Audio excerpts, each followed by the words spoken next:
ng bayan, maasahan anumang panahon.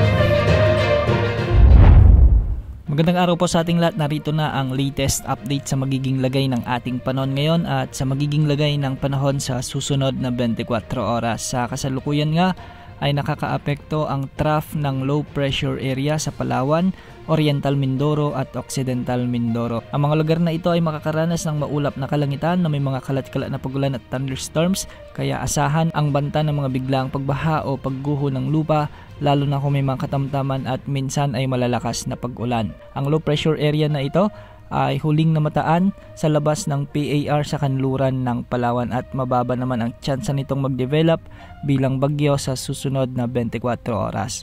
Samantala, easterlies naman ang nagdadala ng malinsangang panahon at kalat-kalat na thunderstorms sa malaking bahagi ng bansa, lalo na sa Metro Manila at sa nalalambing bahagi ng bansa. Sa kasalukuyan nga ay maraming lugar sa Luzon ang nakakaranas ng mga thunderstorms, lalong-lalo na sa Ilocos Region, sa La Union, Ilocos Sur at Pangasinan.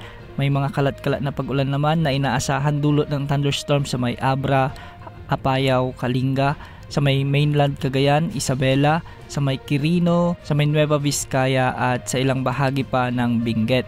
May mga pag-ulan din tayong nakikita sa may Zambales, Bataan at Tarlac, ilang bahagi ng Nueva Ecija, ilang bahagi ng Pampanga at ilang bahagi ng Bulacan. Samantala may mga pag-ulan din tayong nakikita sa ilang bahagi ng Quezon Province, sa may Laguna, Cavite at sa Bicol Region ay may mga pag-ulan naman sa may Albay. Sa Visayas, may mga pag-ulan din sa may Panay Island, sa northern part ng Negros Island Region, sa hilagang bahagi ng Cebu Province, sa malaking bahagi ng Bohol at ang halos buong Eastern Visayas. Samantala sa Mindanao, ay malaking bahagi rin ng Northern Mindanao at Sorsogon ang nakakaranas ng mga pag-ulan sa mga oras na ito. Samantala, simula sa araw ng Biyernes ay posibleng umiral na ang mahinang habagat o yung pasimula ng habagat na tinatawag nating southwesterly wind flow. Kaya asahan na sa pagsapit ng mga susunod na araw sa Luzon at Visayas, lalong-lalo na sa kanlurang bahagi,